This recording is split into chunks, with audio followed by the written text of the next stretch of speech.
Amazing, amazing, amazing. Our beautiful viewer, we are back. And as we say, we go everywhere where the stories that you need are available. And today we are in Vihiga County. And I just met one of the wonderful young persons. I'm a young person who has a very, very, very good strategy and a very good vision for the people, for the young people in this country and the nation at large. So tell me, how are you? Very fine, sir. Yeah. What's your name? I'm Ibaya Javan. Ibaya Javan. Yeah. Born in Viga, Born Vihiga, rest in Viga. raised in Vihiga. You did your studies in Viga? Yeah. To which level, Javan? Right now I'm concluding my first degree in theology.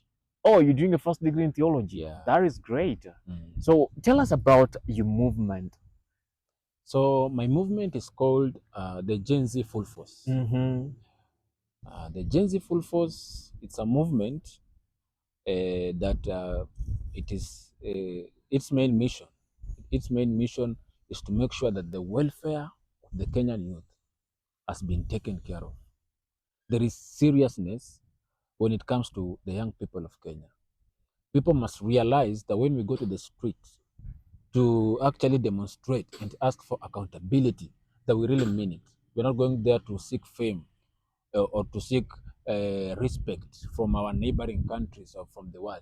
When we say we want change, we really want change in this nation. Yeah. So your movement is all about giving young people, Gen Z, a platform and a place to air their grievances and again to give them positions. Yeah. You're talking about creating jobs for the young people in the country. Jobs. Yeah. What led you to that? Okay, I myself am a young person. I'm a young person, as you see me. I also go through what young people are going through. This is joblessness, struggling. I've undergone drugs. You see, and I know very well what leads to a young person, what makes a young person uh, enter into things like drugs, robbery. You see, it's the hardness of life. We are struggling. Our parents are struggling. It hurts us to see our parents when they don't have food. You see, they struggle for us, and we cannot help them. Inafika mahali inabidi tuache shule. Kama uko uni inabidi uache uni uingie kusakia mzazi na ndugu zako wadogo. So this Gen Z Fullforce, its main mission is to make sure that the youths it is established kuhakikisha kwamba shida ambazo nasumbua vijana, shida moja kubwa sana, it is joblessness. So our main mission number one is to make sure that there are plenty of jobs for youths in this nation of Kenya. That's number one. Number two, we want to make sure that the youths are given opportunities to lead equal share of leadership and opportunities in this nation, including in the government of the Republic of Kenya. Yeah. But we've seen, talking about creating an employment for the young people in the country, we've seen some of the politicians and even the president himself trying to find jobs for the young people in other nations abroad. Yeah, ain't that creating jobs? Or when you talk about creating jobs, what do you really mean? Let me tell you, I didn't get your name. My name is Alan. Let me tell you, Alan. There are two types of jobs in this world. There's a job that will get you out of poverty, and there's a job that will sustain you in poverty. There's a job that when you're given that job, you'll be able to move to a good house or even build your own house, a very good house. You'll be able to buy your good car and to live that life of your choice, that life that you always want. You see, and there's a job that will only sustain you in poverty. What the government is doing, the government is giving us youth jobs that will sustain us in poverty. When you talk about government giving us jobs, young people jobs that will sustain them in poverty, which kind of jobs are you talking about? A job like mjengo, a job like maid. You see, a maid abroad is paid 30,000 Kenya shillings. 30,000. That is like 500 per day. So there's no difference between somebody working in Qatar and somebody doing mjengo in Nairobi, they are all being paid 500. Now you know the kind of economy we have in Kenya. Can 500 make you achieve any project?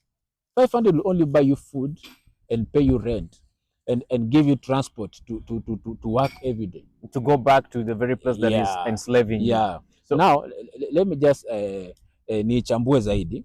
The government also has come up, you see, the kind of developments that they are bringing, they are not even creative. Yeah? All they can do for us is to kutujengea barabara. Hii barabara ni ya kutusafirisha kila siku, tukienda mjengo turudi vizuri, and then they are making hospitals for us, you see. These hospitals is to make sure that when a poor man is amegonjeka atibiwe kwa haraka haraka, you see. And education system that makes sure that you are not taught to make money, you see. We are being told to cram history. Yeah? We are being told to cram history of the Soviet Union. Me, I know Vasco da Gama. I was taught Vasco da Gama. I don't know in primary or high school. What is Vasco da Gama? at least you know that there was a You presence of see, these guys in the you need country. to have knowledge. You need to have knowledge that brings money. What we want in this world is money. We don't want history that makes us poor. I feel proud of knowing Vasco da Gama in poverty. You talked about a few things that I would like you to reiterate on them or Okay. clarify on these few things that you mentioned. Mm-hmm. The first one, you said the government is giving us jobs that enslaves us to poverty, Yeah. jobs that won't get us out of poverty. Mm. And you talked about Mujengo. Then there's this government project that is going on, the affordable housing project. And the president is clear onto that it has employed very many young people, thousands, hundreds of thousands of young people have been employed in that project. So are you trying to do away with telling the president, no, that is not the jobs that you're looking for? Like, that is not what we don't want Mujengo. Those are jobs. Those thousands of youths there, those are thousands of youths that are being sustained in poverty. So the president is sustaining them. You tell Literally, me, are you trying to say the president of Kenya is literally promoting poverty instead of empowerment? Not really. It's just that maybe he doesn't have the strategy to make sure that his people, the people he leads, are out of poverty. He don't have strategies to take us out of poverty, you see. And those strategies are the ones that I have come up with. But those jobs, those guys are just being sustained in poverty. Even I have a relative who is working in affordable housing. There's nothing he's doing except just Back at home. Going to work, back at home, going to work, back at home. Is he working in affordable bragging. projects within Vihiga County or in Nairobi County? It's within Kenya. I don't want to mention within Kenya. I don't want to mention the place. It's okay. So when he goes to work, comes back home, he's like bragging. He's so proud that he works me, in I'm an employee of the government. Yeah. You see, even those who sweep in the markets, you see, they are called, they are employed by the government with a salary of I don't know, 10,000. That's around 400 per day. While the real jobs that they can get out of poverty, those mabwenyenyes have grabbed them, and they have wameweka jam in those government offices, and then they tell us that there are no jobs in Kenya for youths. Now they are sending us abroad there, twende tulishe maumbwa, tuoshe maumbwa za Waarabu huko, na mali yetu wamekalia mali yetu, wanakula mali yetu hapa. Yeah. So we've come up with strategies to make sure that a youth, once you get out of university, you have a degree in a certain sector, you are able to get a good job here in Kenya. Yeah. So you talked about, again, there's nothing you talked about that was that the government is building roads, but these roads are just to take you from home to that work, to enslave you within. Are you trying to say that the government should not build more roads within the country? You see, when we got independence, Mzee Jomo Kenyatta said that Kenya has 3 big enemies. One is poverty, the second one is foolishness, and the third one is health, you see. So he said he will fight all these 3. But now he's not fighting. How is the roads, a good road, fighting poverty? It's opening up, it's opening up a transportation system to make sure that there is a very good flawless flow of goods from one place to another, to improve on trade. Number 2, to improve on health. There's a very good flow of medicine from one hospital to the other. To treat the poor. Even the sick become sick. Even the rich, the wealthy become sick, and they need the same treatment. When the wealthy become sick, They don't even need these roads. They are flown out of the country. They use air.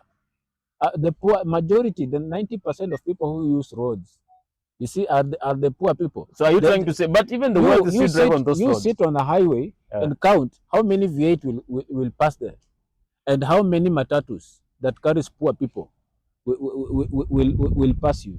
Just count and tell me. These things, this development you are being told, these are developments to sustain the poor people. You see, we are poor. One thing, if you want to get out of a problem, yeah, first of all, you should understand and accept that I am in a problem. But these people, we are in a very big problem of poverty.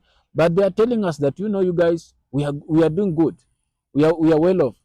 Uh, uh, Instead of just calling a Kenya a poor country, we are poor men. But we are ranked as a third world country. And a third world That's a trick of a mzungu, so that you won't realize that you are poor. They don't want they want you to settle in poverty. So they're using a good word to define you instead of them telling you the reality. They should say Kenya is a poor country. They're just trying to make you feel good in poverty. It's a third world country. Yeah. So there's the first world, second, and then the third world. The meaning of first world country it simply means a rich country. The second world country, it means it is rich but not richer than the first. But they're becoming rich, like they soon become rich. Like becoming rich. You tell me one third country that became a first world country. Where? They are working hard to make sure that we are sustained. There was China. From the beginning, they were not as good as they are. It defiled the system of the world. That's why it is hated. You cannot defile their system and continue to be their friend. You must become their enemy. You see, they are the ones who came up with democracy. You see, but in the way that they grafted this democracy, they made sure that this democracy will only work for them. Is democracy working for us? I don't know if there is. Their democracy is making them richer and richer, while our democracy